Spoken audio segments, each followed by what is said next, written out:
I'd been pouring drinks for 3 years, and I could read people the moment they walked through the door. The nervous first daters, the celebrating executives, the lonely regulars who'd nurse the same whiskey for 2 hours just to avoid going home. But the night Ronan Ash walked into Velvet and Vice, I didn't need any special skill to know exactly who he was. Everyone knew. The music didn't stop. That only happened in movies. But the energy in the room shifted like a drop in air pressure before a storm. Conversations faltered. Eyes tracked his movement with the kind of careful attention you give to predators. He moved through the space like he owned it, which, I'd learn later, he actually did. 3 men flanked him, all wearing the same uniform of expensive dark suits and dangerous eyes. I was behind the bar, polishing glasses that didn't need polishing, when our manager Derek practically sprinted to their usual corner booth, the VIP section that was always mysteriously reserved on Friday nights, even when we were fully booked. I watched Derek fuss and gesture, his nervous energy visible from across the room. "That's Ronan Ash," my coworker Melissa whispered, appearing at my elbow.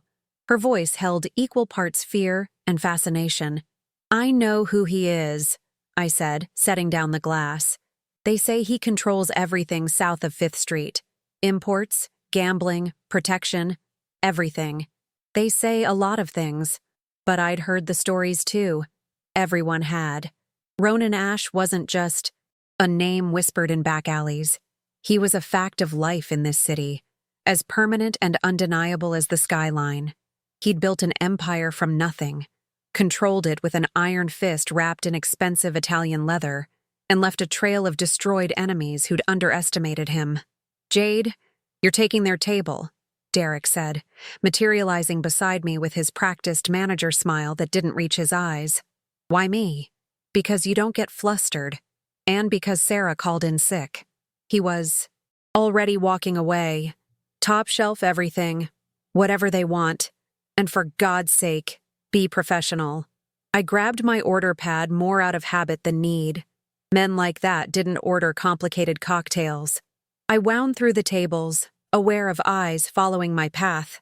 Ronan Ash sat with his back to the wall.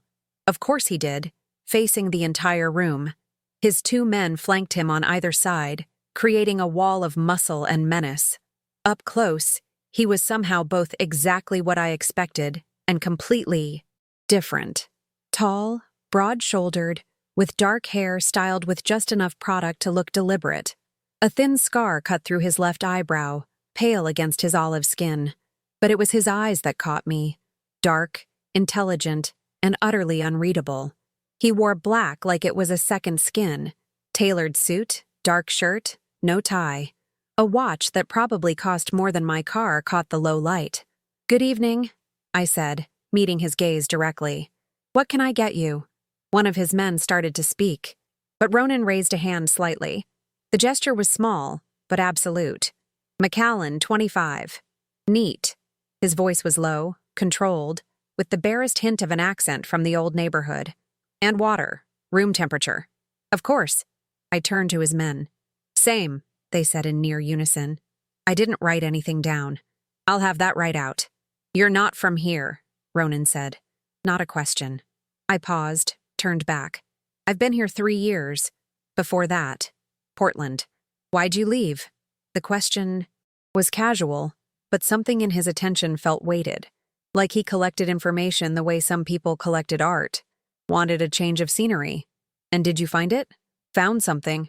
I held his gaze for one more second, then walked back to the bar. "Oh my God, what did he say?" Melissa grabbed my arm. "He ordered whiskey, Mel, not my firstborn." But my hands were steady as I pulled the Macallan from the top shelf, and I could feel his eyes on my back like a physical touch. I poured 3 generous measures, added the water to a separate glass, and arranged everything on a tray with the kind of care that was automatic after 3 years of service. When I returned to the table, their conversation stopped. I placed each drink precisely, the soft clink of crystal the only sound in our small bubble of space. "Thank you," Ronan said, and something in his tone made me look up. He was studying me with an intensity that should have been uncomfortable, but somehow wasn't. "What's your name?" "Jade." "Jade?" He said it like he was testing the weight of it. "This is a nice place. You like working here? It pays the bills." The corner of his mouth lifted, not quite a smile, but close. "Honest. Is there any other way to be? In my experience, yes." One of his men snorted softly, then covered it with a cough. Ronan's eyes never left mine. "What would you do if it didn't just pay bills?" The question caught me off guard. "What? If money wasn't an issue, what would you do?" I should have deflected, made some joke, moved on to the next table. But something in his genuine curiosity made me answer truthfully. I'd open my own place, smaller than this, more intimate, somewhere with actual character instead of trying to fake it with velvet and mood lighting. "Sounds like you've thought about it. For about 5 years now." He lifted his glass in a small salute. "Here's to 5-year plans." I smiled despite myself, then caught Derek's urgent wave from across the room. "Enjoy your evening." I felt Ronan's gaze follow me all the way back to the bar. The next hour passed normally. I served drinks, made small talk, deflected a half-hearted pickup attempt from a drunk marketing executive, but I remained hyper-aware of the corner booth, of the low rumble of conversation I couldn't quite hear, of the way the entire bar seemed to orbit around that table like planets around a dark star. Then the door opened, and everything changed. 3 men entered. They didn't have Ronan's polish. Their suits were cheaper, their swagger more obvious, but they had the same dangerous energy, the same predatory awareness. The room's temperature dropped 10 degrees. I saw Ronan's posture shift infinitesimally. His men straightened. One of them, Marcus, I'd learn later, said something low and urgent. The newcomers walked directly toward Ronan's booth. Not quite aggressive, but definitely not friendly. The lead man was stocky, with a shaved head and a tattoo creeping up his neck. Russian letters I couldn't read. "Ash," the man said, loud enough to carry. "Didn't expect to see you here tonight." "Volkov." Ronan's voice was pleasant, which somehow made it more dangerous. "This is a private evening. You should leave. Just wanted to pay respects. Your territory and all." The sarcasm was thick enough to cut. "Then you've paid them. Now leave." The tension stretched like a wire about to snap. I found myself reaching for my phone under the bar, ready to call. Who? The police?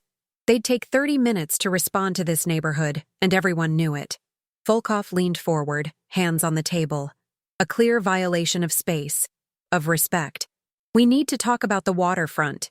Your men have been—" Ronan stood in one fluid motion. He wasn't taller than Volkov, but he had presence that made size irrelevant. "Not here. Not now. You know the rules. Fuck your rules." The profanity hung in the air like gun smoke.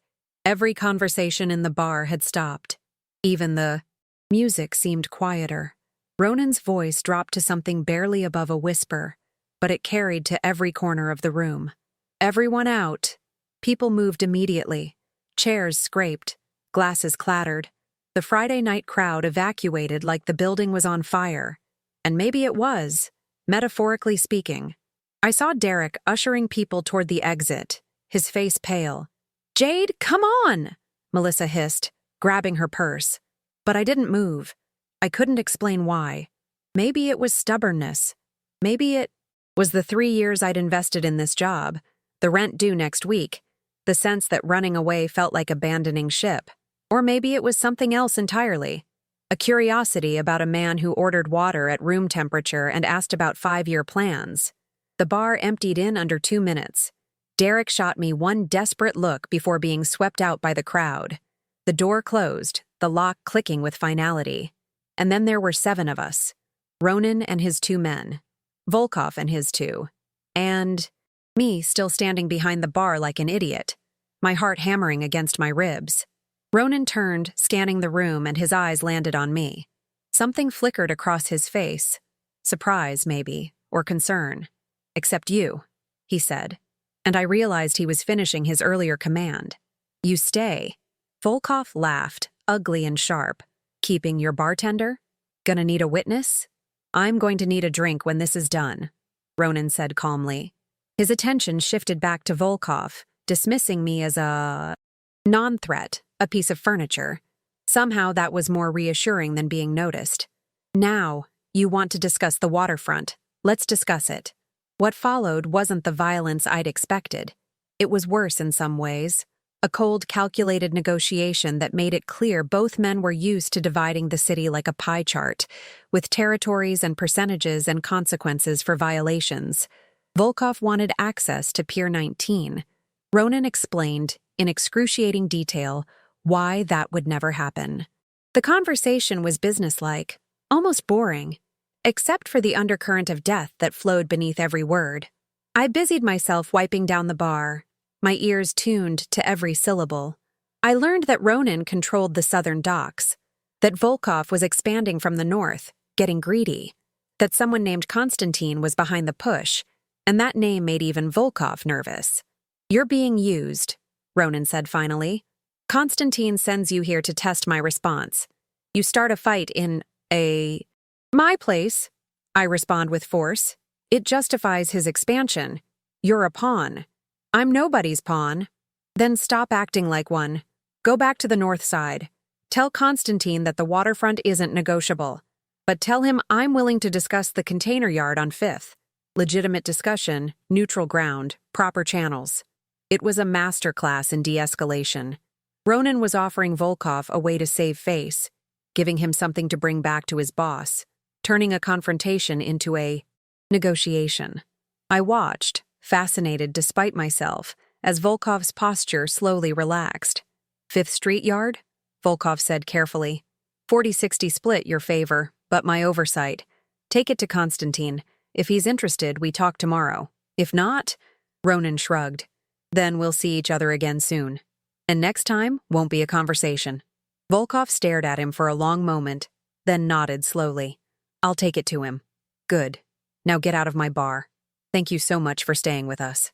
If you're still here, comment the word shadow, so I know you've made it to this point of the story." They left, and the silence they left behind felt deafening. Ronan remained standing for a full minute, watching the door, before his shoulders dropped slightly. He turned to his men. "Marcus, put 2 on the exits. I want to know if they come back. Diego, call Chen and have him check the waterfront. If Volkov's here making noise, something's happening somewhere else." Both men nodded and pulled out phones, moving toward opposite corners of the bar. And then Ronan looked at me. Really looked at me. For the first time since ordering everyone out. "You didn't leave," he said. I noticed that. "Why?"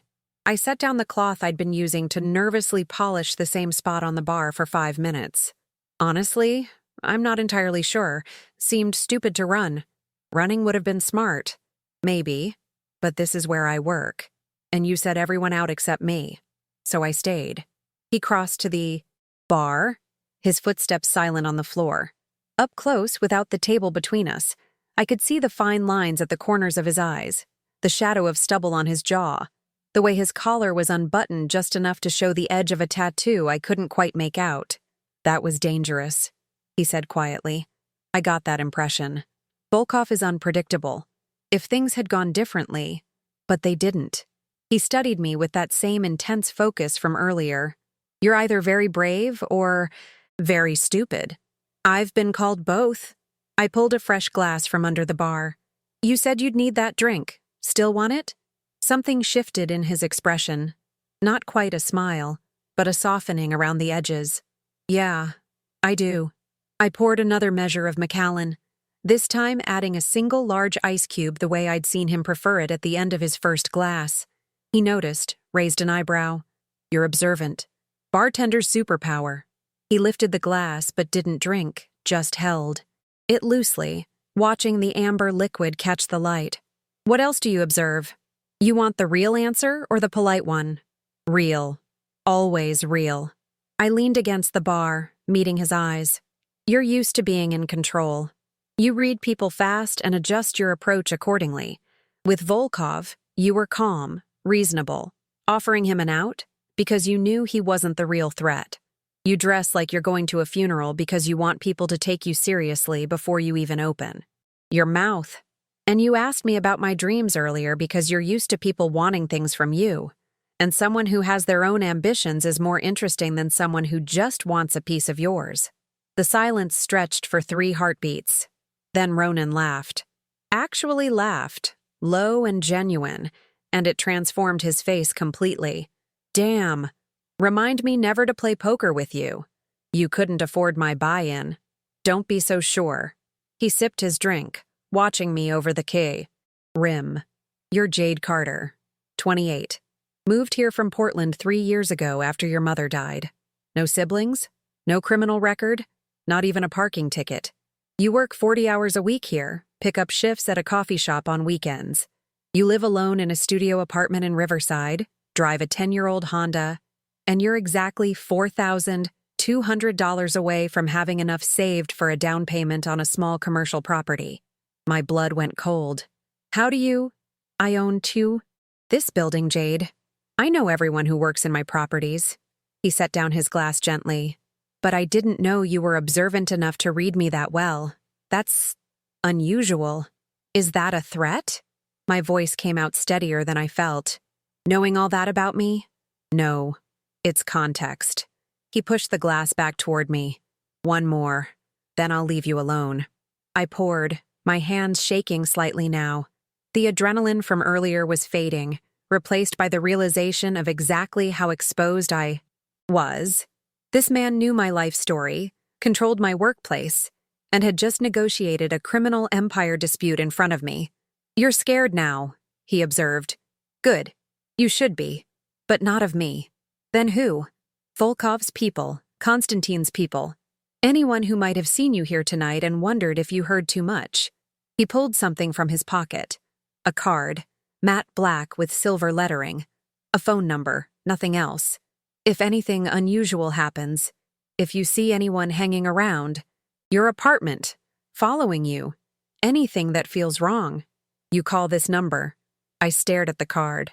I don't want to be involved in whatever this is. You became involved the moment you stayed. His voice was matter of fact, not unkind. I'm sorry for that, but I can keep you safe if you let me. And if I don't take the card, then you're on your own. And I'd spend a lot of time looking over my shoulder if I were you. It was the most polite threat I'd ever received. I took the card, the paper heavy and expensive between my fingers. Is this how you operate? Scare people into accepting your protection? No. Usually I don't care enough to offer. He finished his drink, set down $300 bills on the bar. That's for the drinks and the trouble. Lock up after we leave.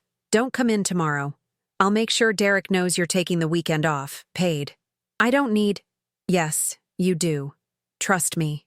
He headed toward the door where Marcus and Diego waited. At the threshold, he paused, looked back. You asked if running would have been smart. It would have been. But I'm glad you stayed. Then he was gone, the door closing behind him with a soft click. I stood alone in the empty bar, surrounded by abandoned drinks and the ghost of his presence, holding a card with a number I'd already memorized. I threw the card in the trash. Then, 5 minutes later, I fished it back out. I didn't need a dangerous man's protection. I'd taken care of myself since I was 18, worked 3 jobs to put myself through community college, survived my mother's death and the aftermath alone. I could handle whatever came next. That confidence lasted exactly 3 days. On Monday, I returned to work despite Ronan's suggestion. Derek was nervous, asked me repeatedly if I was okay, if I needed anything, if I wanted to take more time off.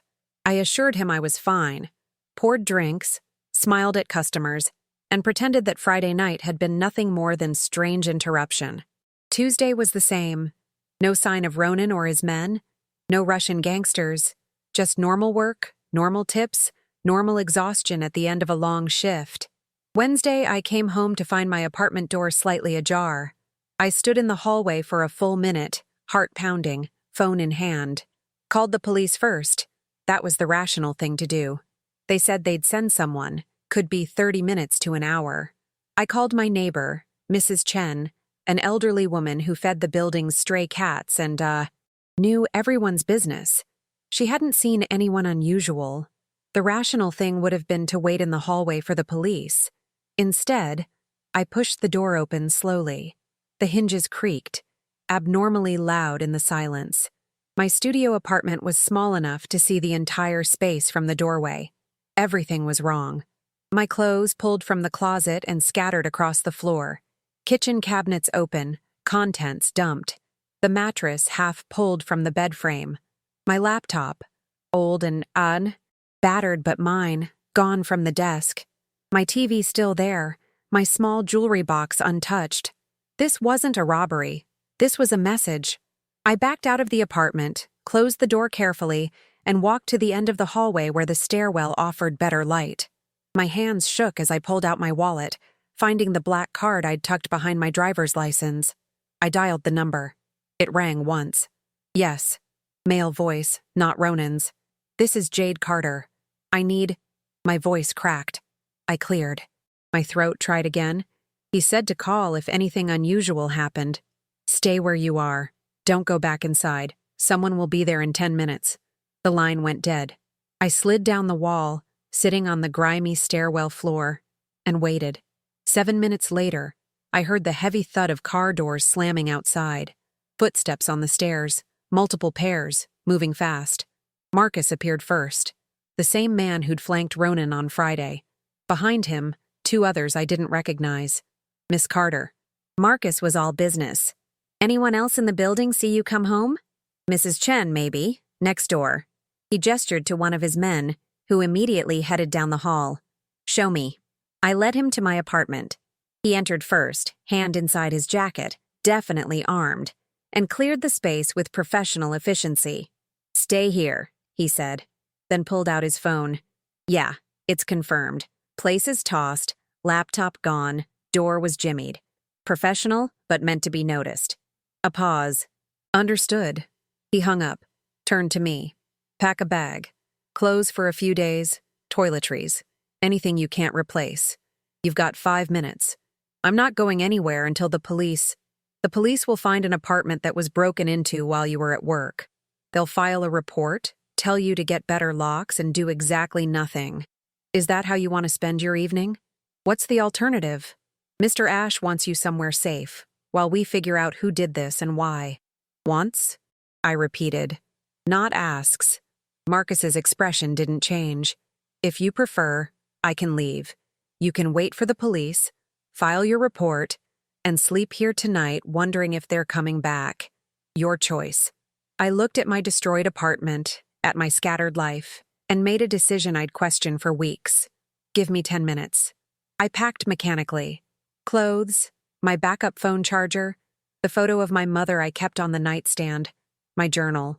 Marcus stood in the doorway, alert, while his men checked the hallway and stairwell.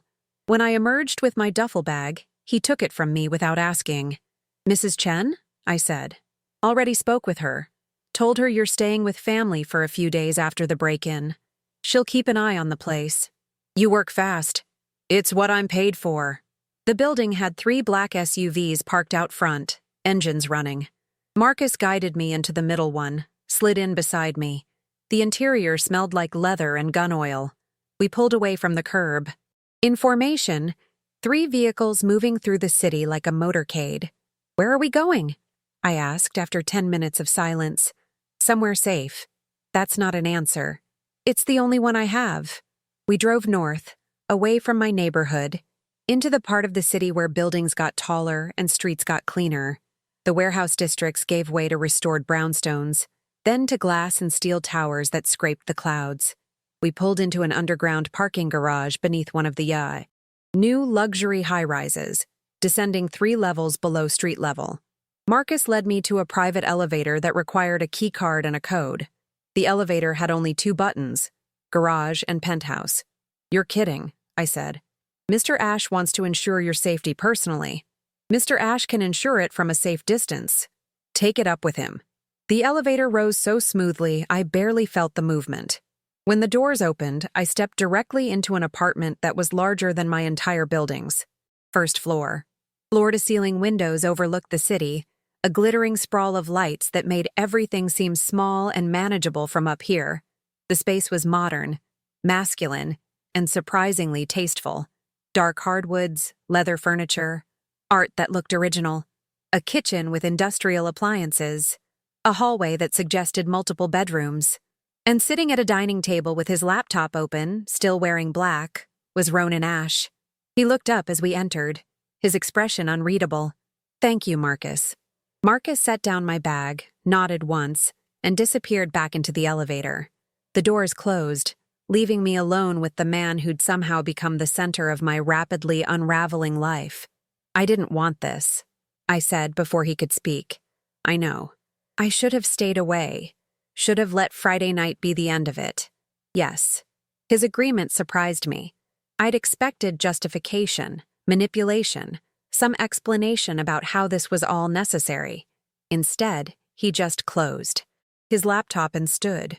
But you didn't stay away, he continued, walking toward me.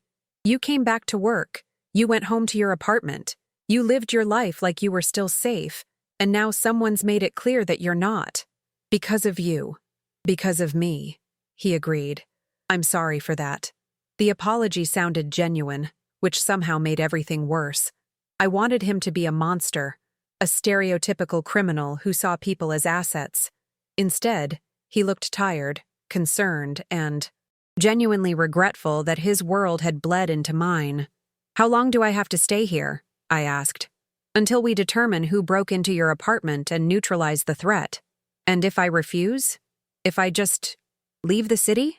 Then you spend the rest of your life looking over your shoulder, wondering if the next stranger on the street is coming for you. He ran a hand through his hair, disturbing its careful styling. Look, I know this isn't what you wanted, but you stayed Friday night. You heard things people aren't supposed to hear.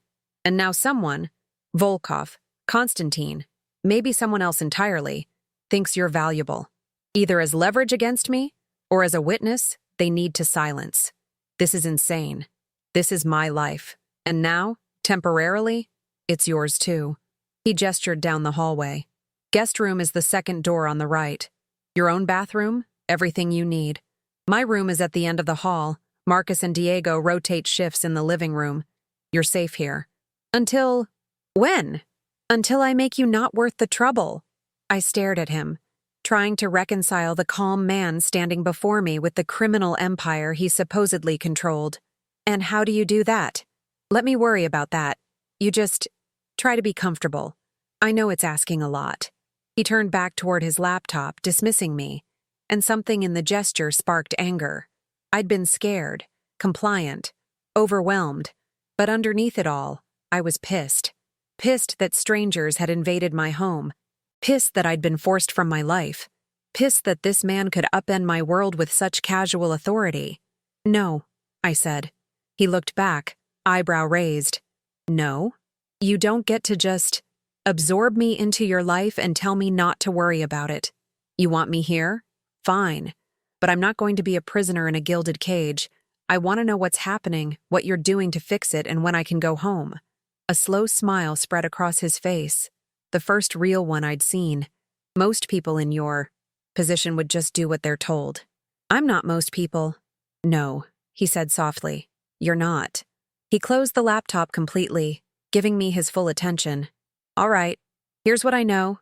Your apartment was broken into by professionals. They jimmied the lock without leaving obvious damage, tossed the place to look like a robbery but took only your laptop. That suggests they wanted access to your files, emails, anything that might connect you to me or what you heard Friday night. I don't have anything like that. I didn't even know who you were until that night. They don't know that. From their perspective, you work in my building. You were alone with me after I cleared the bar. And you're still alive. That makes you either my associate or my liability. Either way, you're valuable.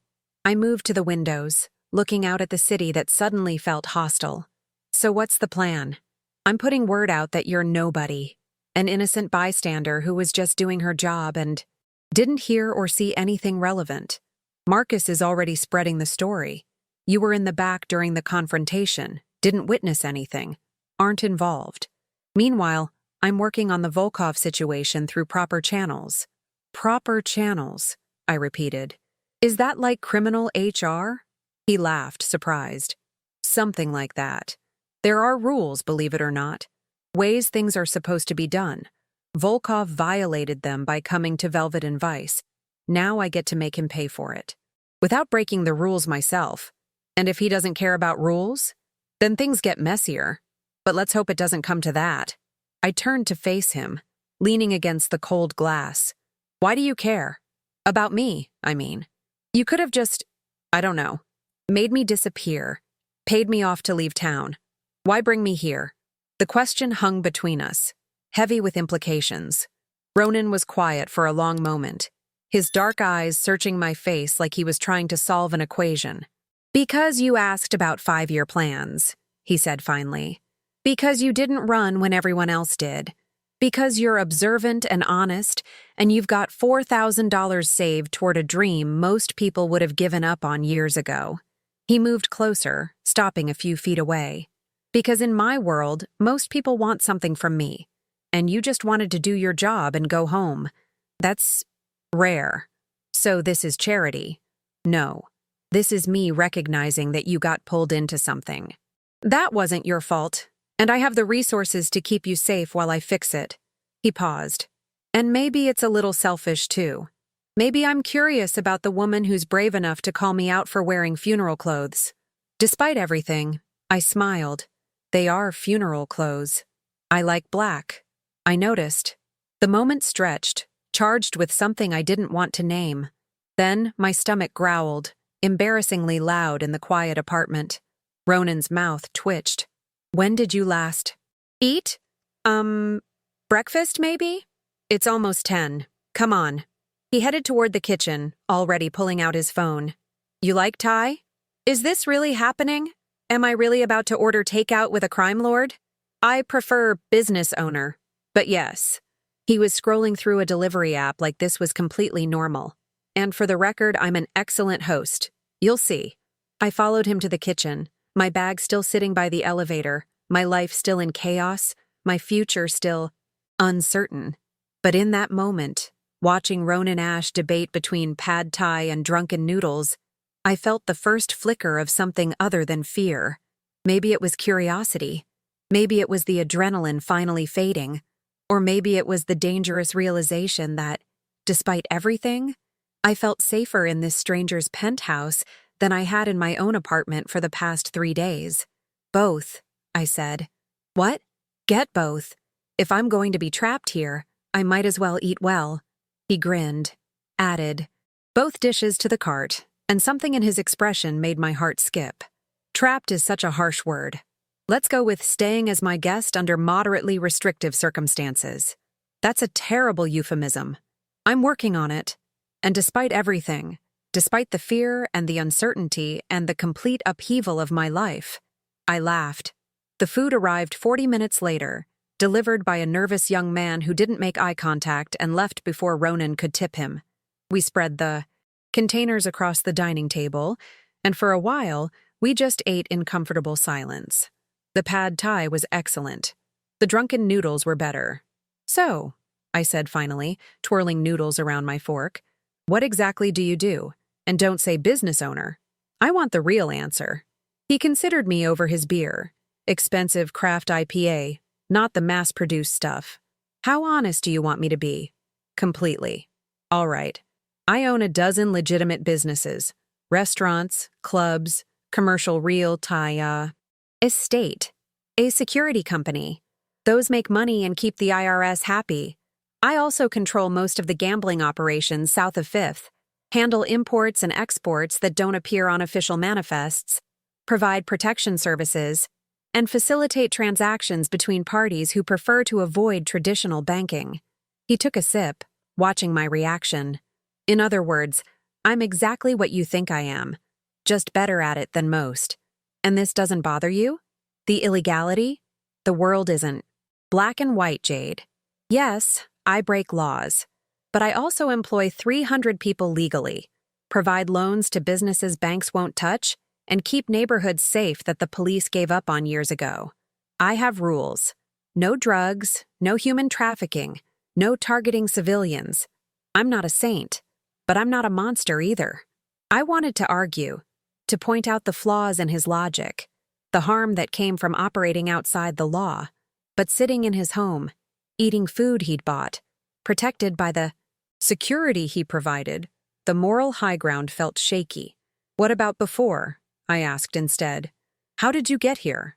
Something flickered in his eyes. Old pain, quickly hidden. Same neighborhood where you live now. Mother worked 3 jobs, died when I was 16. Father was never in the picture. I dropped out of school, worked for whoever would pay me, learned fast that the only way out was up. He set down his beer, his hands flat on the table. By 20, I was running security for the old guard. By 25, I'd taken over their operations. By 30, I'd consolidated everything south of the river. I'm good at what I do, Jade, and I don't apologize for surviving. I wasn't asking you to. No? He studied me. Most people do. They want me to feel guilty for being what I am. But guilt doesn't pay the bills or keep people safe. My mother used to say something similar. She cleaned office buildings at night, worked retail during the day. People would tell her she should want more, should be ashamed of her work. But she'd say, I keep my daughter fed and housed. That's enough. I pushed noodles around my container. Old grief surfacing. She died of an aneurysm at work. Just collapsed between the aisles at Target. She was 43. I'm sorry. Me too. But it taught me something. Shame is a luxury. You do what you have to do, and anyone who judges you for surviving isn't worth listening to. Ronan's expression softened. How old were you? 21. Just finished my associate's degree. I spent the next year settling her debts, selling what little she had, trying to figure out who I was without her. I met his eyes. So no, I'm not going to judge you for doing what you had to do. I might not agree with all of it, but I understand it. The silence that followed felt different, deeper, more honest, like we'd crossed some invisible line from strangers to something else. You should get some sleep, Ronan said finally, his voice rougher than before. It's been a long day. He was right, but I wasn't ready to be alone yet. The adrenaline had faded, leaving behind a hollow exhaustion and a strange reluctance to leave this bubble of normalcy we'd created. What about you? I've got work to do, calls to make, people to reach out to. The sooner I resolve this, the sooner you can go home. Right. Home. The word felt strange now, like it belonged to a different life. I stood, gathering the empty containers, but Ronan waved me off. Leave it. I'll clean up. A crime lord who does his own dishes? I'm full of surprises. He walked me toward the hallway, stopping at the threshold. Jade, the door doesn't lock from the outside. You're not a prisoner. You can leave whenever you want, but I'd prefer you didn't. At least not until I know you're safe. Where would I go? I don't know, but I needed you to know you have the choice. It was such a small thing, offering me agency in a situation where I had almost none, but it mattered more. Then he probably knew. Thank you. Second door on the right. If you need anything, I'll be up for a while. I found my bag already waiting in the guest room. The space was larger than my entire apartment, decorated in soft grays and whites with a bed that looked criminally comfortable. The attached bathroom had heated floors, a rainfall shower, and toiletries still in their packaging. Everything I might need, provided before I even knew I'd need it. I showered, letting the hot water ease the tension from my shoulders, then collapsed into bed wearing an old college t-shirt and shorts. Through the door, I could hear Ronan's voice, low and commanding, speaking in what sounded like Russian. The words were incomprehensible, but the tone was clear. This was a man who expected to be obeyed. I should have been afraid. Should have been planning my escape, figuring out how to extricate myself from this situation. Instead, I fell asleep feeling safer than I had in days, wrapped in 1,000 thread count sheets that smelled like cedar and expensive detergent. I woke to sunlight streaming through windows I'd forgotten to cover and the smell of coffee. For a disoriented moment, I didn't remember where I was.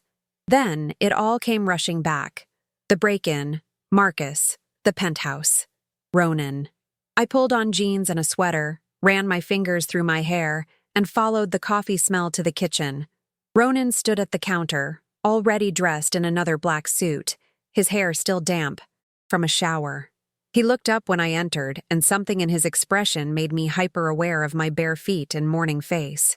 Coffee? He offered, already pouring a second cup. Please. I accepted it gratefully, added cream from the fridge. Did you sleep? Few hours. I'm used to it. He leaned against the counter, watching me over the rim of his cup. How'd you sleep? Better than I should have, probably. Good. You needed it. He set down his cup, his expression turning serious. I've got meetings today. Marcus will be here, and Diego will be outside. You have the run of the place. TV, books, whatever you need. There's food in the fridge, or you can order delivery. So I'm just supposed to… What? Hang out in your penthouse all day like I'm on vacation? Would you prefer I give you chores? I'd prefer to have my life back. The words came out sharper than intended, but I was tired of feeling helpless. Ronan didn't flinch, just nodded slowly. I know, and I'm working on it. But these things take time. How much time? I don't know yet. Days, maybe a week. Konstantin's being stubborn. Volkov's getting pressure from above. It's complicated. Everything with you seems complicated. Occupational hazard. He checked his watch. The expensive one I'd noticed that first night. I need to go. But Jade, don't answer the door for anyone except Marcus or Diego. Don't order from any place you haven't used before. And if anything feels wrong, you call me immediately. My number's programmed into the house phone by the fridge. You're making this sound more serious than I thought. Because it is. These people, they don't make empty threats. If they know you're here, if they think they can get to you… He trailed off, his jaw tightening. Just be careful. Please. The please got me. This man who commanded an empire, who made dangerous men nervous, was asking me to be careful like it actually mattered to him. I will. He grabbed his jacket from a chair, shrugged into it with practiced ease. At the elevator, he paused. There's a laptop in the office. Second door on the left. Password is taped to the bottom. You can use it if you need to check email or whatever. Just don't Google my name. Trust me. What will I find? Theories? Speculation? Some truth? A lot of fiction. None of it helpful. The elevator dinged. I'll be back by dinner.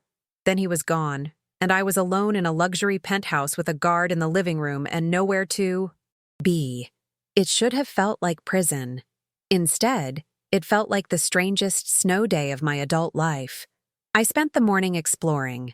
The penthouse had 3 bedrooms, an office that looked like something from a design magazine, a gym that put most commercial ones to shame, and enough high-end electronics to run a small production company. The art on the walls was original, I checked. Everything was expensive, tasteful, and somehow impersonal, like a very wealthy person's idea of a home without any of the lived-in warmth. The office laptop was exactly where he said it would be. Password stuck to the bottom. Riverside 2089. My old neighborhood and the year he was born, I'd guess. I logged in, checked my email, nothing important, some spam, a message from Derek asking if I was okay. I responded vaguely, said I needed a few days, would explain later. Then, because I was human and curious, I Googled Ronan Ash. He was right. I shouldn't have. Articles from the Times, the local paper, even a podcast about organized crime, theories about his operations, speculation about murders he may or may not have ordered, profiles that painted him as everything from a modern-day Robin Hood to a ruthless crime lord, photos of him at charity events, always in black, always alone. One article mentioned a woman, Elena Volkov, relation to my break-in visitor unknown, who'd been his partner years ago. She'd disappeared 6 years back. Some said she'd left him, others that she'd been killed by rivals. No one knew for sure. I closed the laptop, feeling like I'd violated something. These weren't facts. They were stories people told about a man they feared and didn't understand. And maybe some of it was true, but it wasn't the man who'd offered me pad thai and told me about his mother. Marcus appeared around lunch with sandwiches from a deli I'd never heard of. Mr. Ash wanted to make sure you ate, he said, setting down the bag. Does he always take care of people like this? Marcus's expression remained neutral. He takes care of people he cares about. He doesn't know me. Doesn't mean he doesn't care. Marcus headed back to his post by the elevator. Eat, Miss Carter. You'll need your strength. The afternoon dragged. I tried to watch TV, couldn't focus. Read a book from Ronan's shelf, first edition Hemingway, of course. Gave up after 3 pages. Worked out in the gym for an hour, showered again, and found myself back in the office, staring at the closed laptop. I didn't belong here. This wasn't my world. These weren't my problems. In a few days, Ronan would solve whatever needed solving, and I'd go back to my tiny apartment and my bartending shifts and my small, safe life. This was just an interruption, a strange detour, nothing more. Except that felt like a lie. Ronan returned just after 7, carrying bags of Chinese food and looking exhausted. His jacket was off, his shirt slightly wrinkled, his usual composure frayed at the edges. "Rough day?" I asked from the couch where I'd been pretending to read. "Long day. How was yours?" "I discovered you have 13 different types of protein powder and not a single cookbook." "I don't cook." I noticed. I stood, taking the bags from him. "You look like you could use a drink." "I could use several." He followed me to the kitchen, loosening his tie. "But I'll settle for one." I found whiskey in a cabinet that had more bottles than my entire bar at work, poured 2 glasses neat, and handed him one. He drank, half of it in one swallow, then set it down with a sigh. "That bad?" I asked. "Konstantine's playing games, wants a meeting but keeps changing the terms. Volkov's spooked, his people are getting aggressive. And my own crews are starting to wonder why I'm protecting a bartender instead of just making the problem disappear." He caught my expression. Their words, not mine. Maybe they have a point. This would be easier if I just left. No, it wouldn't. He finished his drink, poured another. "If you run, they'll chase you. If you disappear, they'll assume I made you disappear and use it as leverage. The only way out is through, and that means keeping you safe until I can negotiate a resolution. So I'm bait. You're the reason I have to be smart instead of violent." He smiled tiredly. "Believe it or not, that's a good thing. Left to my own devices, I'd have already declared war. But I can't do that with you in the crossfire." I sipped my own drink, the whiskey burning pleasantly. "The woman, Elena, was she not someone I can talk about?" His voice went flat, door slamming shut. "Sorry. No, I'm sorry. I shouldn't have. You Googled me. I told you not to. I'm nosy. Occupational hazard." He laughed, some of the tension leaving his shoulders. "What did you find?"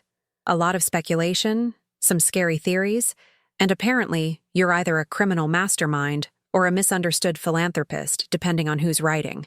"And what do you think?" I looked at him. Really? Looked at him. This man who'd upended my life, who'd kept me safe, who was currently standing in his kitchen looking human and tired and more real than any article had painted him. "I think you're probably both, and neither. I think you're more complicated than anyone knows, including maybe yourself. That's either very insightful or very naive. Can it be both?" He smiled, genuine this time. "Yeah, it can."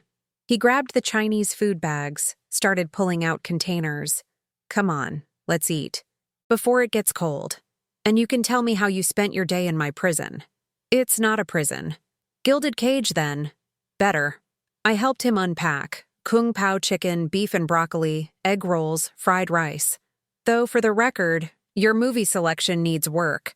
All dark thrillers and crime documentaries. Not a single rom-com. I don't do rom-coms. Everyone needs rom-coms sometimes. Name one good one." "When Harry Met Sally." He made a face. People lying to themselves for 90 minutes before admitting the obvious? That's every romance story ever, including apparently my life right now. The words slipped out before I could stop them, hanging in the air between us. Ronan went very still, his fork halfway to his mouth. "Your life," he repeated slowly. "I just meant, this whole situation is like a movie. The normal girl, the dangerous man, the forced proximity. I was backpedaling, trying to deflect. It's very formulaic. And how do those movies end?" The question felt weighted, dangerous. I met his eyes and found them dark, intense, searching. "Depends on the movie. Sometimes the girl goes home. Sometimes she stays. Sometimes everyone dies. Let's avoid that last one." Agreed. But neither of us looked away. The moment stretched, charged with something electric and terrifying. I could feel my pulse in my throat, could see his chest rising and falling with careful breaths. One of us needed to break this, to step back, to remember that this was temporary, and I was here because I had to be, not because I wanted to be. Except that was becoming less true by the hour. Ronan moved first, standing abruptly. I should check in with Marcus. Make sure everything's secure for the night. Right. Yeah, good idea. He left the kitchen, and I sagged against the counter, my heart racing. This was insane. I'd known this man for less than a week. He was a criminal. My life was in danger because of him, and I was trapped in his home with nowhere to go. Developing feelings, or whatever this was, would be the stupidest thing I could possibly do. I cleaned up dinner, threw away containers, wiped down counters. Busy work to keep my hands occupied and my mind off the way Ronan had looked at me, like I was something precious and dangerous all at once. When he returned, he seemed more composed. All clear. Diego's on overnight. Marcus will be back in the morning. He paused, studying me. You okay? Fine. Just tired. Liar. Excuse me? You're a terrible liar, Jade. Your left eye twitches when you're not telling the truth. I touched my eye self-consciously. It does not. It does. I noticed it that first night when you said you were fine with staying alone in the bar. He moved closer, not touching but near enough that I could smell his cologne. Something dark and expensive. So I'll ask again. Are you okay? I don't know, I admitted. This is a lot. Being here, with you, this whole situation. I feel like I'm living someone else's life. What would you be doing if you were living yours? Right now? Probably working the late shift, pouring drinks for drunk businessmen, deflecting bad pickup lines, counting tips. I smiled despite myself. Nothing glamorous. But it was yours? Yeah, it was mine.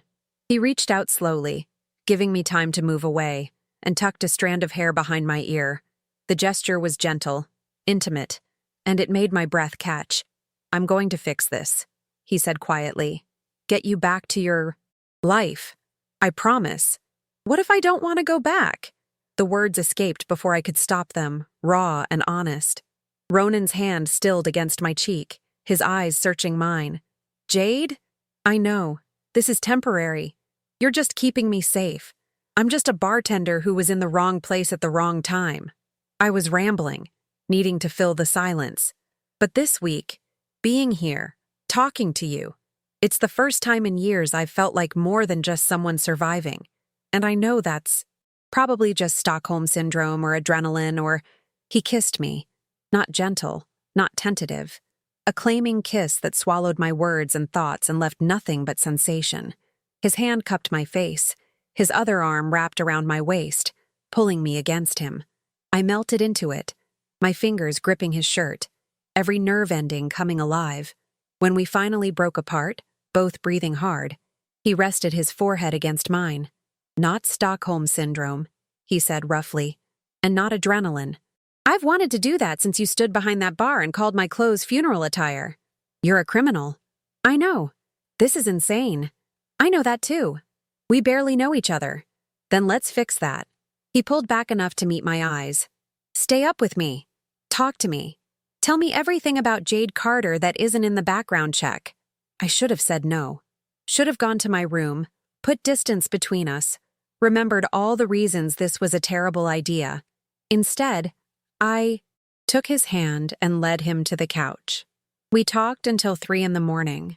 I told him about growing up with a single mother who worked herself to death, about my mediocre grades and big dreams, about the time I tried to dye my hair purple in high school and ended up orange.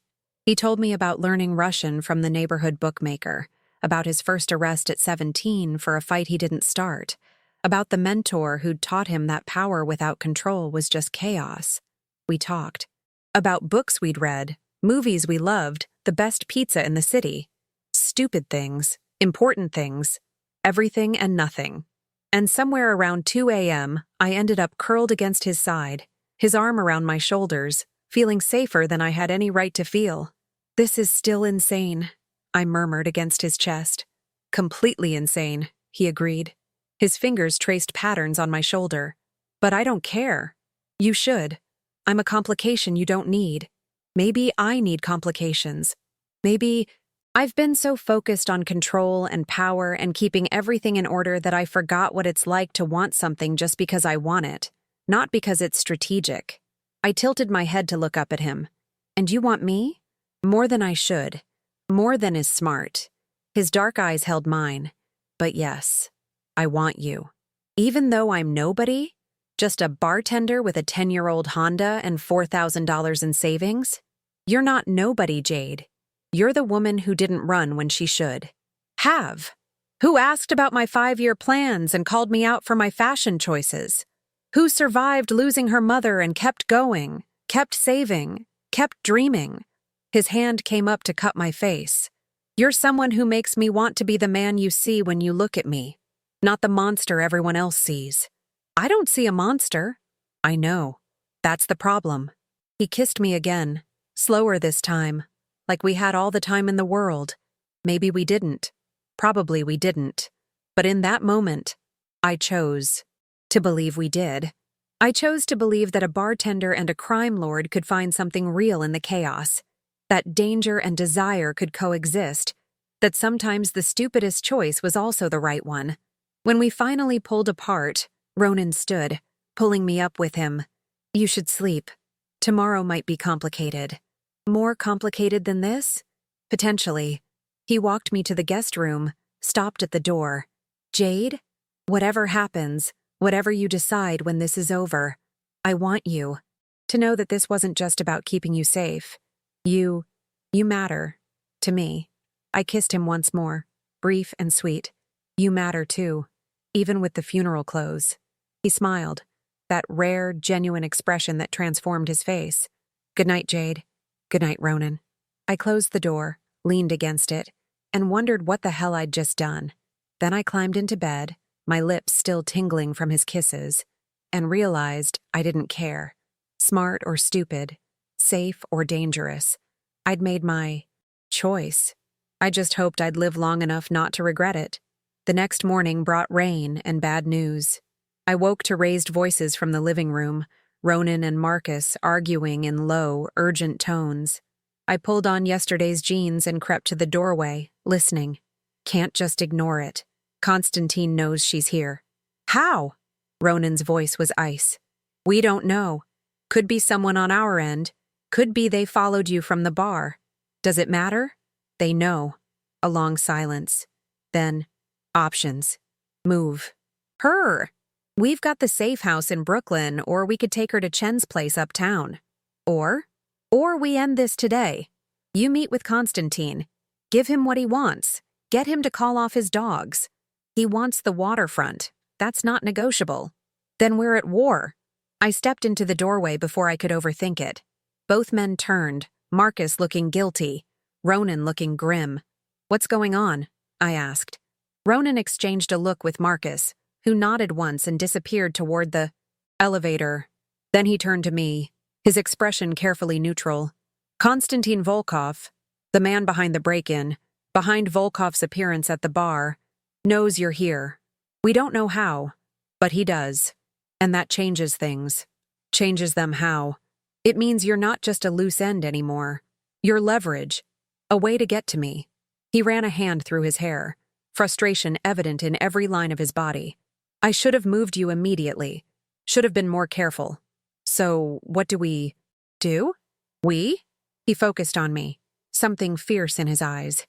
There's no we. This is my mess, my world. You shouldn't be part of this. But I am. You said so yourself. I stayed, I heard things. I'm involved whether I want to be or not. I moved closer, refusing to be dismissed. So stop trying to protect me by pushing me away and tell me what's actually happening. He stared at me for a long moment, then sagged slightly, the weight of leadership evident. Konstantin wants a meeting. Today, neutral ground. He says he's willing to negotiate for your safety. Negotiate how? He wants territory. Specifically, Pier 19 and the container yard. In exchange, he calls off his people, and you go back to your life unharmed. And if you don't give him what he wants, then he escalates. More pressure, more danger, until either I give in or we go to war." Ronan moved to the windows, staring out at the rain-soaked city. "He's betting I care more about keeping you safe than keeping my territory." And does he? The question hung between us, heavy with implication. Ronan didn't turn around, but I saw his shoulders tense. "I've spent 15 years building this," he said quietly. "Territory by territory, deal by deal. Men have died for what I control. If I give it up now, I look weak. And in my world, weakness is death. So you're saying your reputation is worth more than my life? I'm saying it's not that simple." He turned finally, his expression tortured. "If I give in to Constantine, I lose the respect of every crew that answers to me. They'll see me as soft, vulnerable. Within weeks, someone else will try to take what's mine. And then someone after that. It never ends, Jade. That's how this world works. Then I'll leave. Go to another city, change my name, disappear. He can't use me as leverage if I'm gone. He'll find you. Men like Constantine, they don't just let loose ends walk away. So what? I just stay here forever? Live in your penthouse like some kept woman while you play criminal chess? No. God, no." He crossed to me in 3 strides, gripping my shoulders. "I'm going to fix this. But I need you to trust me. Can you do that?" I searched his face, seeing the determination there, the fear he was trying to hide, the genuine care that made this more than just business. "What's the plan?" "The meeting is at 6, at the old Riverside terminal. Neutral ground. Both sides can bring 5 men. Constantine will be there with his offer. I'll go. Hear him out, and I'll find a way to end this without giving up everything I've built." "How?" A slow smile crossed his face, dangerous and dark, and entirely the man I'd first met in that bar. "By being better at this than he is. Constantine's greedy, impulsive. He's making moves his father would never approve of, overextending himself. All I need to do is remind him of that. And if reminding him doesn't work?" His smile faded. Then things get messy. The hours until 6 p.m. crawled by. Ronan spent most of them in his office, door closed, voice a low rumble through the walls. Marcus and Diego came and went, bringing updates, receiving orders. I tried to stay out of the way, but the nervous energy was contagious. Around 4, Ronan emerged, dressed not in his usual black suit, but in tactical clothing, dark pants, boots, a fitted shirt that showed he was more muscular than his suit suggested, a shoulder holster with a gun that looked serious and deadly. "Jesus," I breathed. "I'm not going to a business meeting, Jade. I'm going to war." He checked the gun with practiced efficiency, then looked at me. "Stay here with Diego. Keep your phone on you. If anything happens, what's going to happen? Probably nothing. But if it does, Diego knows what to do. He'll get you out, take you somewhere safe. I'm going with you." "Absolutely not." "Ronan." "No." His voice was final. Absolute. "This is not negotiable. You stay here where you're safe. Safe while you walk into what might be a trap? It's my job to walk into traps. It's yours to stay alive." He cupped my face, his touch gentle despite the weapon at his side. "Please. I can't do what I need to do if I'm worried about keeping you safe. Then don't make me safe. Let me be part of this. You are part of this. That's the problem." He kissed me, hard and fast. "I'll be back in a few hours. And when I am, we're going to figure out what comes next. For real, no more complications or danger. Just us. Promise?" "I promise." He left, taking Marcus and 3 other men I'd seen around the building. The penthouse felt empty without him, too big and too quiet. Diego stood by the elevator like a statue, armed and alert. I tried to read, couldn't focus. Tried to watch TV, but everything felt trivial. At 5:30, I pulled out my phone, stared at the blank screen, and made a decision I'd probably regret. "Diego?" "Yes, Miss Carter?" "How far is the Riverside terminal?" His eyes narrowed. 20 minutes. "Why?" "Just curious." But I saw the moment he understood. Mr. Ash gave specific orders. "You stay here." I know what he said. But he's walking into a meeting with a man who wants to hurt him, and I'm supposed to just sit here and wait? That's not happening. Miss Carter, with all due respect, you have a car, right? Keys? This is a bad idea. Most of my ideas lately have been, but I'm going with or without you, and I'd prefer to have someone who knows what they're doing watching my back. We stared at each other for a long moment. Then Diego sighed, pulled out his keys, and headed for the elevator. Mr. Ash is going to kill me. He'll have to get through me first. The Riverside terminal was exactly what it sounded like, an old shipping terminal that had been abandoned for years, waiting for gentrification that never came.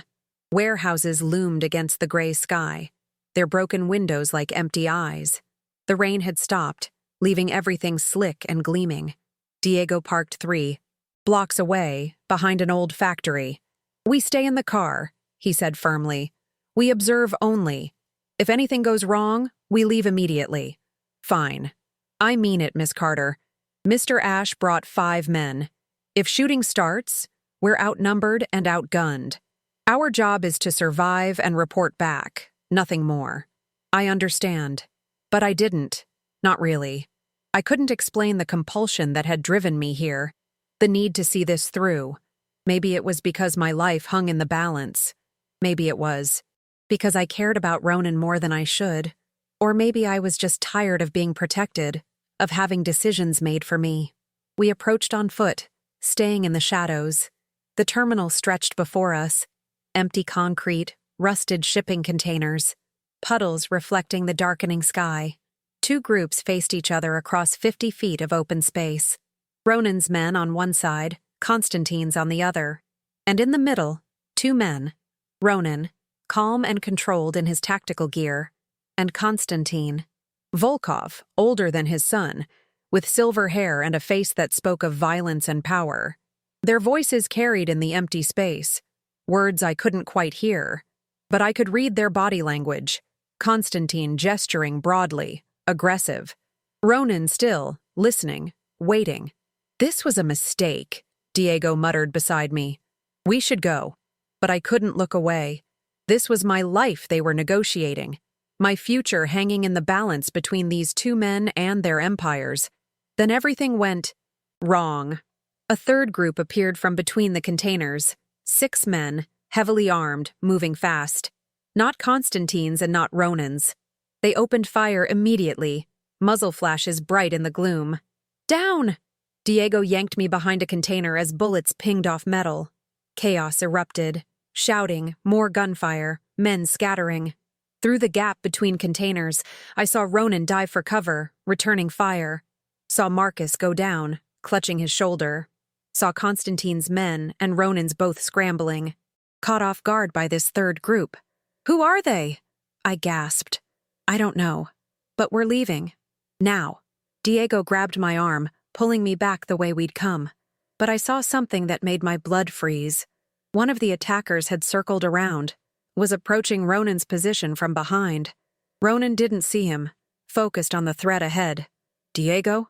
Behind him. "There's nothing we can do." But there was. Without thinking, I grabbed Diego's backup weapon from his belt. He'd shown it to me once, just in case, and I ran. Everything slowed down. The weight of the gun in my hand, the sound of my footsteps on wet concrete, the attacker raising his weapon, aiming at Ronan's back. I'd never fired a gun in my life, but desperation and adrenaline made me bold. I raised the weapon, braced like I'd seen in movies, and pulled the trigger. The recoil nearly knocked me over. The shot went wide, way wide, but it didn't matter. The noise was enough. The attacker turned, saw me, and in that second of distraction, Ronan spun and fired twice. The man went down. Ronan's eyes found mine across the chaos, wide with shock and fury. "Jade!" Then Diego was there, hauling me back behind cover as more gunfire erupted. "That was insane!" "I know. We're leaving. Right now." He didn't give me a choice, just grabbed my hand and ran, pulling me through the maze of containers and back toward the car. We were a block away when I heard footsteps behind us. Diego pushed me toward the car. "Get in!" But it wasn't an attacker. It was Ronan, running flat out, his face a mask of rage and relief. He reached us in seconds, grabbed my shoulders hard enough to hurt. What the hell were you thinking? He was shouting, all his careful control shattered. I told you to stay at the penthouse. I told you. I saved your life, I shouted back, my own adrenaline making me bold. That man was behind you. You didn't see him. And if I hadn't… He kissed me. Hard, desperate, his hands tangling in my hair. All the fear and fury channeled into that one contact. When he pulled back, his forehead pressed against mine, both of us breathing hard. You could have died, he said roughly. You could have been killed, and it would have been my fault. But I wasn't. I'm fine. And so are you. This time. He pulled back, his eyes scanning me like he needed to confirm I was whole. Jade, you can't do things like that. I can't lose you. Then stop trying to leave me behind. More footsteps. Marcus appeared, bleeding from his shoulder but alive. Boss, we need to move. Now. Those weren't Constantine's men. I know. Ronan's command voice snapped back into place. Whose were they? Best guess?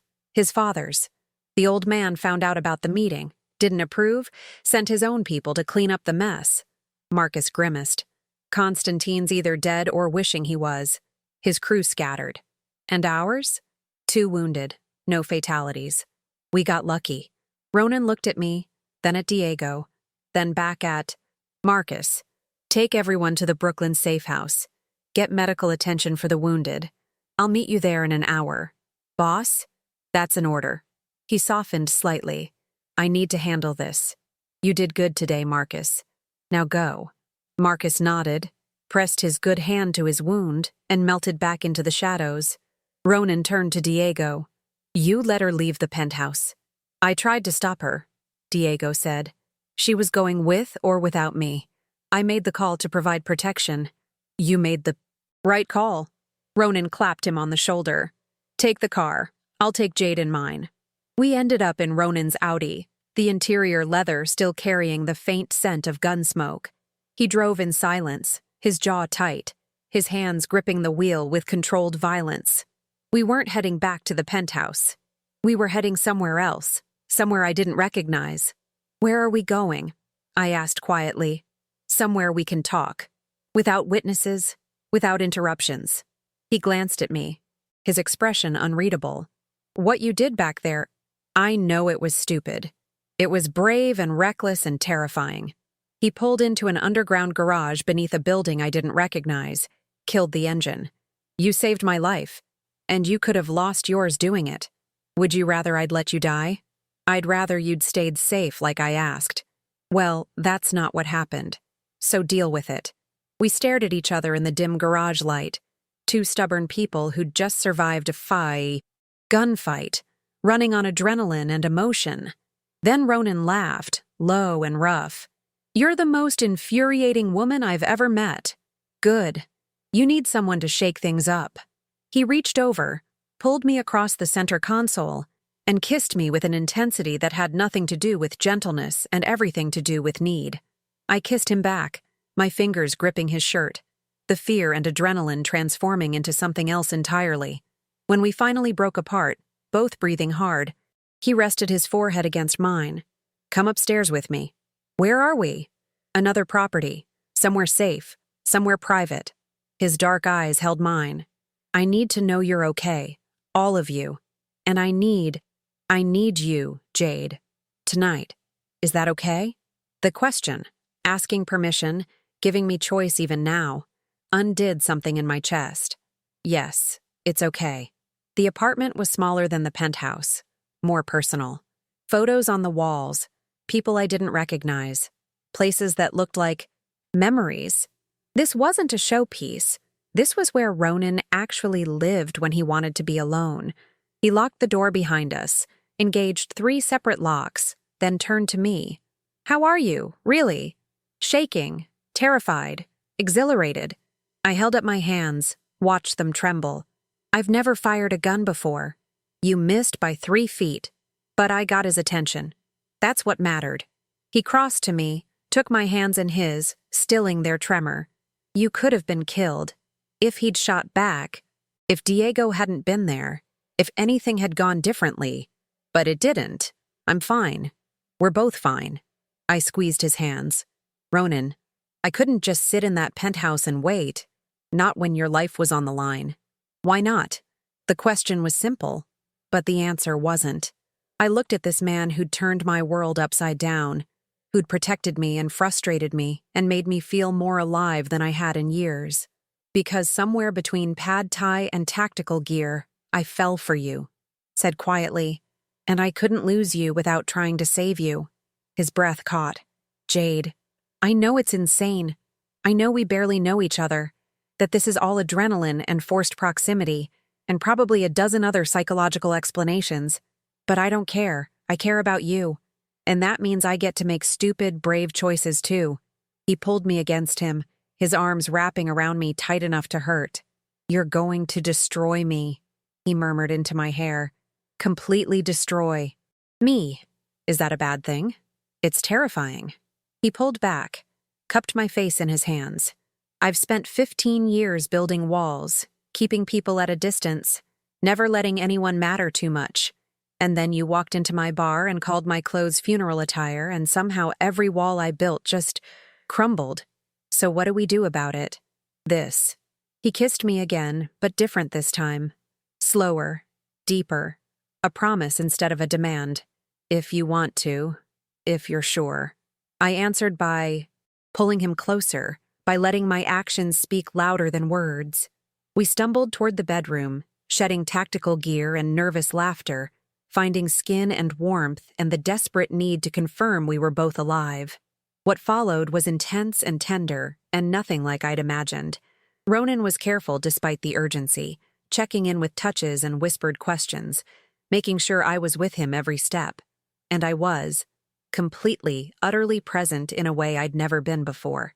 Afterwards, we lay tangled together in sheets that smelled like him, my head on his chest, his fingers tracing lazy patterns on my shoulder.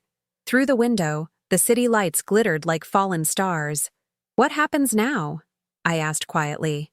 Now? You mean after the gunfight and the confessions and the best sex of my life? I laughed, swatted his chest. I'm serious. So am I. About the sex part, anyway. He pressed a kiss to my hair. As for the rest, Constantine's father will want to meet. He's old. School, values, order, and respect. What happened tonight, his son going rogue, the unauthorized hit, he'll want to make it right. How? By offering something valuable. Territory, information, maybe a partnership on something new. He'll want to prove that the Volkov family can be trusted, that his son's mistakes won't define them. Ronan's voice was thoughtful, strategic, and he'll want assurances that I won't use this as an excuse to expand into his territory. Will you? No. I never wanted a war. I just wanted to keep what's mine and protect what matters. He pulled me closer. That includes you. I'm not your property. No. You're much more complicated than that. I could hear the smile in his voice. You're my partner. If you want to be. I propped myself up on one elbow, studying his face in the dim light. Partner how? However you want. You said you wanted your own place. I can help with that. Not as a handout, but as an investment. You run it, build it into what you envision, and I handle security and logistics. Or if you want nothing to do with my world, I respect that too. You go back to your life, I stay in mine, and we figure out how to make this work without putting you in danger. And if I want something in between? If I want you but also want to understand your world, be part of it in some way that doesn't make me a liability? He was quiet for a moment, his hand stilling on my shoulder. That's the most dangerous option. But possible? With you? I'm starting to think anything's possible.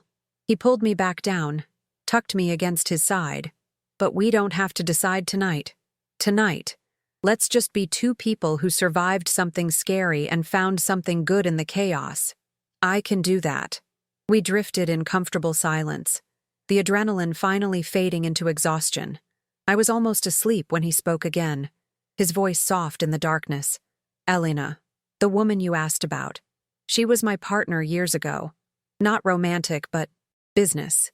She handled information, had connections everywhere. Constantine's sister, actually. She tried to play both sides, feed intel to her family while working for me. When I found out, he took a breath.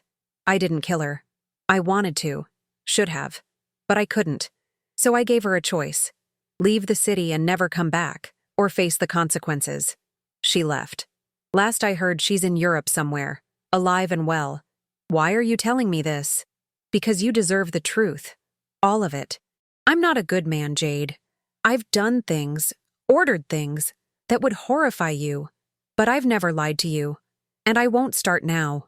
If we're doing this, if we're really trying to make something work, you need to know who I am. I thought about that. About the man who controlled criminal empires and the man who asked permission before kissing me. About the violence and the gentleness, the danger and the care. I know who you are, I said finally. And I'm still here. You're sure? No, but I'm choosing this anyway.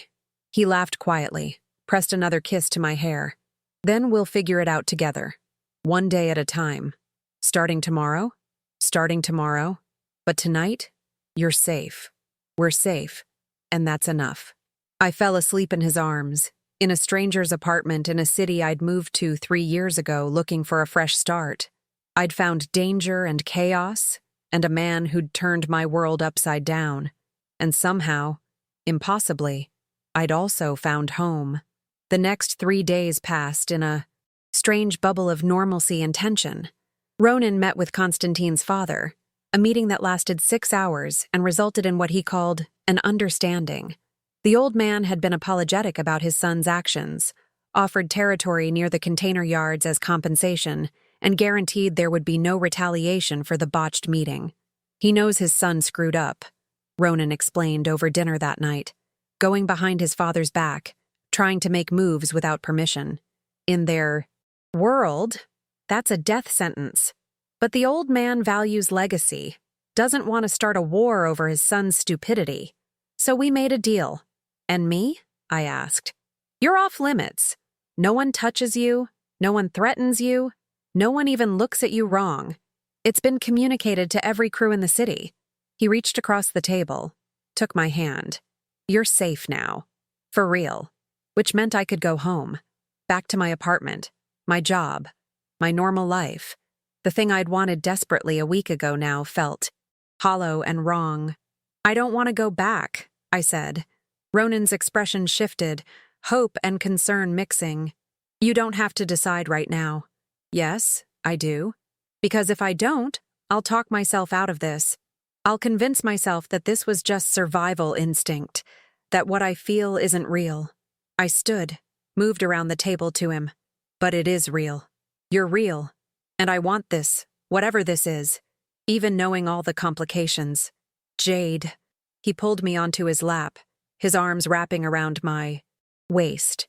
If you do this, if you choose this, there's no going back to normal. My world will be your world.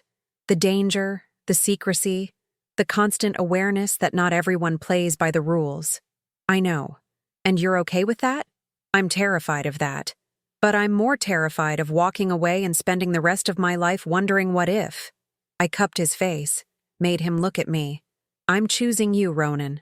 Complicated, dangerous, funeral clothes wearing you. Are you choosing me? Every day. For as long as you'll let me. He kissed me softly. But I have conditions. Of course you do. You finish your savings goal. We find you that property you wanted, help you open your place. Something that's yours, that exists separate from me, because I want you to have an out, something to fall back on if this gets too much. That's very thoughtful for a crime lord. I'm full of surprises. His expression turned serious. And you learn self-defense, real training, not just the basics I showed you. If you're going to be part of this world, you need to be able to protect yourself. Deal. Anything else? You move in here. Not the penthouse, that's for show. But here, this place. It's quieter, more private, and it's where I actually live when I'm not maintaining appearances. I looked around the apartment, lived in, comfortable, filled with pieces of the real Ronan Ash. I'd like that. Then it settled. He stood, lifting me with him. Jade Carter, bartender and complete pain. In my ass. Welcome to the complicated life of a crime lord's partner. Girlfriend sounds less ominous. Fine, my girlfriend. He tested the word, smiled. Yeah, I like that. Good, because you're stuck with me now. Best thing that's ever happened to me. 2 months later, I stood in an empty storefront in the arts district, watching contractors tear down walls and reimagine the space. Ronan leaned against the doorframe, coffee in hand, looking entirely too satisfied with himself. It's perfect, I said for the 10th time. You said you wanted character. This place has character in spades. He wasn't wrong. Exposed brick, tin ceiling, huge windows facing the street. It had been a bookstore once, then a gallery, then sat empty for 2 years waiting for someone to see its potential. I'd seen it. And with a combination of my savings, a loan from Ronan that we'd argued about for a week, and his connections to contractors who owed him favors, it was becoming mine. Not a bar, not exactly. More of a lounge and coffee shop hybrid. Craft cocktails at night, good coffee and pastries during the day. A place where artists and business people and regular folks could mix, where the neighborhood felt welcome. What are you thinking? Ronan asked, coming up behind me, wrapping his arms around my waist. That 3 months ago I was serving drinks to pay rent, and now I'm opening my own place with a boyfriend who scares dangerous people for a living. My life is weird. Good weird or bad weird? The best weird. I turned in his arms. Thank you. For this. For believing I could do it. For being patient while I figured it all out. Thank you for staying. For choosing this crazy life. He kissed me softly. Though I should warn you, Marcus thinks you're a bad influence on me. Oh? Says I'm getting soft. Took too long to respond to an incident last week because I was helping you pick paint colors. They were very important paint colors. That's what I told him. Ronan's phone buzzed. He checked it, his expression shifting. I have to go. Meeting in 20 minutes. The legitimate kind or the other kind? The other kind. Should be quick. He kissed me once more. Dinner tonight? I'm thinking that Italian place you like. The one with the good carbonara? And the wine you pretend not to love but drink 3 glasses of every time. It's called being sophisticated. It's called being adorable. He headed for the door, then paused. Jade? I love you. He'd said it before, whispered in the dark, murmured over morning coffee, declared during arguments when emotions ran high. But it still made my heart skip every single time. I love you too, even when you're being all crime lordy, especially when I'm being crime lordy. That too. He left with a wave, and I turned back to my empty, perfect, potential-filled space. Outside, the city moved at its usual frenetic pace. People rushing to appointments, vendors setting up food carts, life happening in all its chaotic glory. I pulled out my phone, opened the group text with the contractors, and sent a message about the paint samples. Then I called Derek at Velvet and Vice to check in. I was still working a few shifts there until my place opened, maintaining connections, keeping my skills sharp, normal tasks, normal life. Except nothing about my life was normal anymore, and I wouldn't have it any other way. That night, over carbonara and too much wine, Ronan reached across the table and placed a small box in front of me. What's this? I asked, my heart suddenly racing. Open it. Inside was a key. Black metal, unusual design, clearly not for a standard lock. I don't understand. It's for the warehouse on 5th Street, the one I mentioned months ago, when Constantine was being difficult. He watched my reaction carefully. I bought it 6 weeks ago. Signed papers yesterday. And I'm signing it over to you. Legally, completely. It's yours. Ronan, I can't. Yes, you can. It's not a gift. Not exactly. Think of it as an investment in our future. You run your lounge for a year, 2 years, prove the concept. Then, when you're ready, you expand into the warehouse. Create something bigger. Something that becomes a destination. He took my hand. I believe in you, Jade. In what you can build. This is me putting my money where my mouth is. I stared at the key, at this man who'd given me danger and safety in equal measure, who'd upended my life and somehow made it better. This is insane. I know. A warehouse. You're giving me an entire warehouse. Technically selling it to you for $1, but yes. You're crazy. About you? Absolutely. He raised his wine glass. To insane decisions and the women who inspire them. I laughed, clinked my glass against his. To dangerous men who are secretly softies. I'm not soft. You gave me a warehouse. That's just good business sense. You love me. That's just good taste. He set down his glass, his expression turning serious. Jade, I know this is all happening fast. I know it's complicated and messy and there are no guarantees, but I look at you and I see my future. Not the empire, not the power, just you. Building your dreams, challenging me to be better, making me laugh when I forget how. That's what I want. What are you saying? I'm saying... He reached into his jacket, pulled out another box. This one was smaller, velvet covered, the kind that made your breath catch and your heart stop. Ronan. I know it's too soon. I know we should wait. Be practical. Take our time. He opened the box, revealing a ring. Black diamond. Unique setting. Absolutely perfect. But I've never been practical, and waiting feels like wasting time I don't want to waste. So I'm asking, not now, not with any pressure or timeline, but someday, when you're ready, when it feels right. Jade Carter, will you marry me? The restaurant faded away. The other diners, the soft music, the clinking silverware. There was just us. Just this moment. Just the question hanging in the air like a promise. I thought about the woman I'd been 3 months ago, working double shifts, saving every penny, dreaming small dreams because big ones felt dangerous. I thought about the night everything changed, when a dangerous man told everyone to leave except me. I thought about gunfights and confessions, and learning that sometimes the scariest choice was also the right one. Yes, I said. Someday, when it feels right, yes. He slipped the ring onto my right hand. Not my left, not yet. Just a promise of what could be. Then he kissed me across the table, and several nearby diners applauded, and I laughed against his mouth because this was my life now. Dramatic and unexpected, and absolutely perfect. You know this is crazy, right? I said when we finally pulled apart.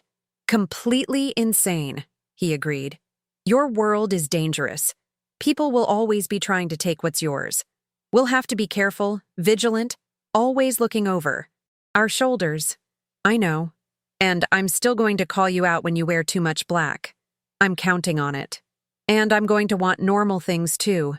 Lazy Sundays, stupid arguments about whose turn it is to do dishes, boring domestic bliss mixed in with the chaos. I can do boring domestic bliss. He kissed me again. As long as I do it with you. We left the restaurant hand in hand, the ring heavy and light on my finger all at once. The city spread before us, dangerous and beautiful, full of possibilities and threats. But we'd navigate it together, this bartender and her crime lord, building something extraordinary from the chaos. 3 months after that, my lounge opened. Ronan was there naturally, along with Marcus and Diego and half the neighborhood. Derek came from Velvet and Vice, brought the whole staff. Mrs. Chen from my old building brought homemade cookies. The place was packed, loud, perfect. I stood behind my bar, mixing drinks and taking orders and feeling more myself than I ever had. Through the crowd, I caught Ronan's eye. He raised his glass to me, that rare, genuine smile transforming his face, and I knew, with absolute certainty, that every crazy choice I'd made had led me exactly where I was supposed to be. The night wound down around 2 a.m. The last customers filtered out, calling thanks and promises to return. I locked the door, flipped the sign to closed, and sagged against the bar with exhausted satisfaction. Ronan emerged from the office where he'd been handling some business call. How do you feel? Like I just lived a dream. Good. He crossed to me, pulled me into his arms. I'm proud of you. What you built here. It's incredible. We built it. You helped with everything. I just provided resources. You provided the vision, the work, the heart. He kissed my forehead. This is all you, Jade. Not all me. Never all me. I pulled back enough to look at him. We're partners, remember? In business and in life. Partners, he agreed. I like the sound of that. We stayed there for a while, just holding each other in my empty lounge, the city quiet outside. And I thought about how far I'd come, from serving drinks to owning my own place, from running from danger to choosing it, from being alone to being loved. Hey, I said softly. Yeah? Move it to my left hand. He went very still. Jade, I'm ready. For all of it. The commitment, the future, the crazy, complicated life we're building. Move the ring to my left hand and make it official. He didn't hesitate. Pulled the ring from my right hand, got down on one knee right there in my empty bar, and looked up at me with so much love it made my chest ache. Jade Carter, will you marry me? For real, right now. No more some days, or when it feels right. Will you be my wife, my partner, my home? Yes, absolutely. Completely, yes. He slipped the ring onto my left hand, and it fit perfectly, like it had always belonged there, like I'd always belonged to this life, this man, this beautiful chaos we'd created together. We kissed in the empty bar as the city slept outside, two people who'd found each other in the most unexpected way and built something extraordinary from it. 3 years later, I stood in that same bar, now expanded with a second location downtown, watching my husband chat with investors about the warehouse project. He still wore all black. Some things never changed. But he smiled more now, laughed easier, let himself be, happy in a way he'd never allowed before. Mommy, can I have juice? A small voice at my elbow. Our daughter, 2 years old with his dark eyes and my stubborn chin. In a minute, baby. I scooped her up, pressed a kiss to her hair. Daddy's almost done with his meeting. Ronan looked over, saw us, and his whole face softened. He wrapped up the conversation quickly and made his way over.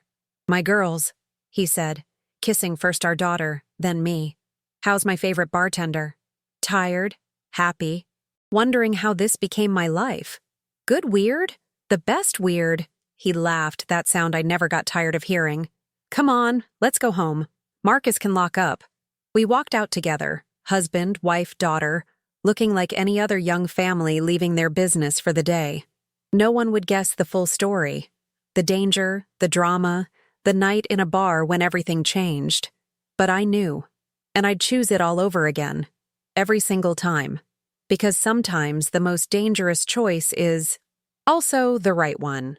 Sometimes staying when everyone else runs leads to exactly where you're supposed to be. And sometimes the man who scares everyone else is the one who makes you feel safest. That was my story. The bartender and the crime lord. The woman who stayed and the man who asked her to. And we lived it. Complicated, chaotic, and absolutely perfect. Every single day.